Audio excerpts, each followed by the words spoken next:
John Evans of Alaska likes to grow vegetables, big vegetables, super big vegetables. One rutabaga. And not only are they big, his veggies are heavy. Yeah. John's broccoli weighs in at a healthy 35 pounds. Beet. Pickled beets. His beetroot, There you go. 21.7 pounds. And the list goes on. John grows incredible carrots, Carrot. colossal cauliflower, and king-size kale. He's also got some very large leeks Big. and one very pudgy pumpkin. Not eating no raspberries. And how about this 45-pound wonder? It's the world's largest red cabbage. Cabbage. And speaking of world records, this towering tree, believe it or not, is actually a Swiss chard. Or something like that. Obviously, John takes his gardening very seriously, but at least he keeps his sense of humor. Has anybody seen my zucchini? Although the vegetables look like they've been fed steroids, John claims that lots of vitamins and hard work are the reason his crops blossom so big. Here we have a turnip. Lots of turnip soup. And this one weighs 15, 18 pounds. Yep, John Evans, who resides in the rustic outback of Alaska, grows giant veggies all right. So big that the Guinness Book of World Records has come a-knocking 9 times. Well, this is a stonehead variety cabbage. John estimates this cabbage to be a whopping 35 pounds. How big is that, you ask? Well, it would take 6 to 8 grocery store-sized heads to match just one of these gargantuans. This is a leek. A little bit larger than you would normally see. A little larger? That's a freak leek compared to the ones in my garden. So how does John grow humongous vegetables that, believe it or not, aren't stringy and taste delicious? We're going to dig up a beet. It's going to be a fairly large one, I would say. Is it giant seeds, chemical fertilizers, 20 hours of daily Alaskan summer sunshine? Don't have to dig very deep to see that John's plants are extremely well nourished. Ah, here we go. There we are. Now, that's some leek.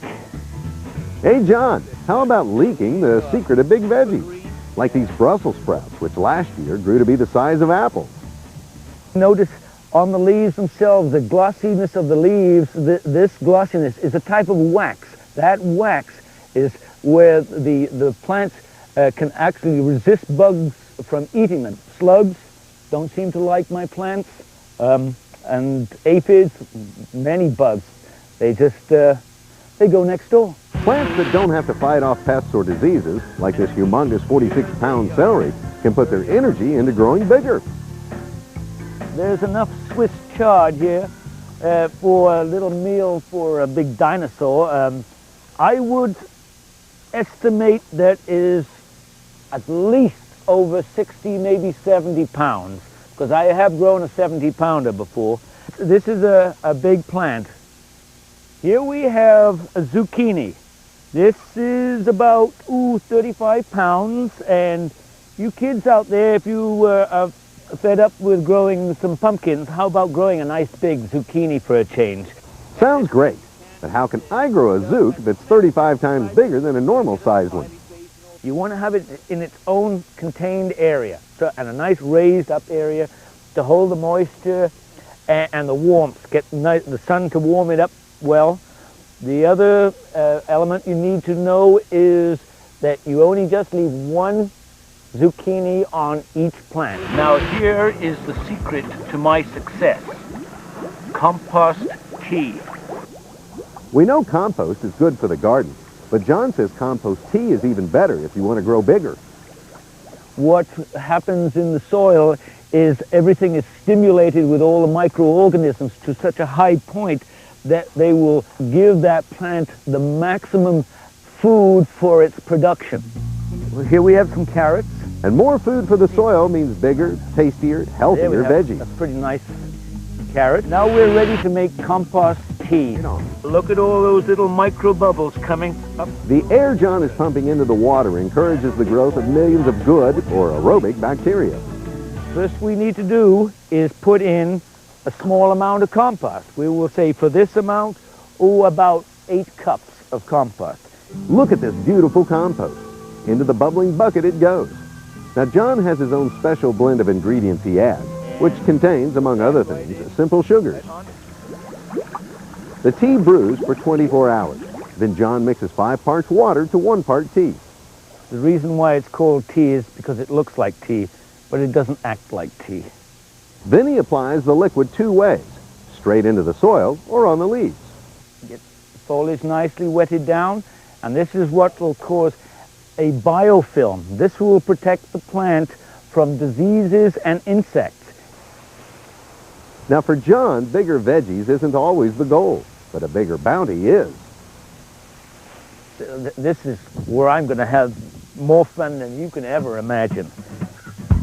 John's a huge potato fan, and to guarantee a large yield, he sprayed the leaves and soil of each plant. This is one plant now. Believe me, this is one hill, one plant. So how many potatoes can you get from one plant? Here they are. Here they come. Here's a clue. The average plant will net 7 or 8, but as you may have noticed, John's plants aren't average. Okay, we're bringing them in. Here we come into the mother lode. We're still going down for the deeper boys down here. Now you can understand why I have so much fun. I mean, it just never seems to end. They're just coming up from all over the place. That's about, oh, no, look at that potato. Isn't that such a pretty potato? That's it. No more. Here we've got, it's got to be about 40 potatoes. Good 40 potatoes in this plant. Hard to believe 40 potatoes from one plant. Today, the gold they're pulling up isn't necessarily shiny, but it is big. Oh my God. So instead of Jack in the beanstalk, it's Jill and John in the beanstalk. Exactly. So shall we go up and climb up and see where the giant is up there? It's way up there. It's so high. For John Evans, the real prize isn't a golden egg. No, that's not It's the blue ribbons and recognition he garners each year for his bumper crop. I do grow a lot of very large vegetables, and I have quite a few Guinness World Records and 18 state records in the giant variety, and over 200 blue ribbons in 8 years. So it's a hobby. Yes, up here they tend to do things in a big way. How does your garden grow? Oh, I suppose like a sports arena. So let me go ahead and pull this one out and see how big this one. Yes, I believe this is about the size of a football. It looks about the size of a football. Is it as heavy as one? Oh, Yeah, that's a pretty heavy beet. Yes. In his half-acre garden arena, we pulled onions the size of softballs, turnips the size of a basketball, stalks of Swiss chard like vaulting poles, and more. Talk about an aerobic workout. Well, I'd say these are enough vegetables to feed about half the state of Alaska. Lower 48, eat your heart out. But to master gardener John Evans, these giants aren't incredible at all. I believe that plants, under the right conditions, this would be normal for a plant. Okay, so John's concept of normal may be a bit ambitious, but so is his astonishing garden. Everything in the garden is a big experiment. Big being the key word, of course. Like a colossal cucumber. It's about the size of my forearm. Maybe I should do some more weight training. Or an extraordinary zucchini. It's not a very small zucchini either. A Romanesco broccoli sports magnificent peaks and valleys. It's like a whole mountain range all wrapped in one vegetable. Everything is massive. Yeah, it's going to be about 25 pounds. Cauliflower, that could feed quite a few people. John's garden feeds the record books too. He set 9 world records in the past decade, including biggest carrot, beet, and zucchini. So, what's the magic behind John's humongous harvest? Everybody's got a guess. Land of the midnight sun. We have a lot of sun. Doesn't go down. We have so much sunlight, so we get nice and big that way. It's the sun, the growing season. They seem to agree it's the sun. No. That's a myth. It's a fallacy. They would be growing all these giant vegetables up in Norway and Sweden and Finland, and do you ever hear of anything? No siree, Bob. So I rest my case on that one. John claims the secret is not the sun above, but the earth below. Oh, the secret is all in the soil. It's like as if the soil is like their stomach. If you put the right foods into your stomach, you can then become like Arnold Schwarzenegger. That's what happens with these plants. John's pumped up plants clearly respond to an organic concoction he calls compost tea. It's a special gourmet recipe John's been working on for years. With just the right combination of compost, micronutrients, and bacteria. A little bit goes a long way.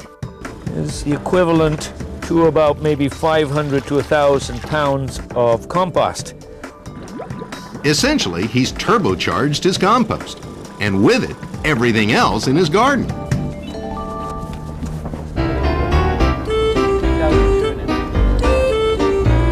A harvest this big requires a strong back.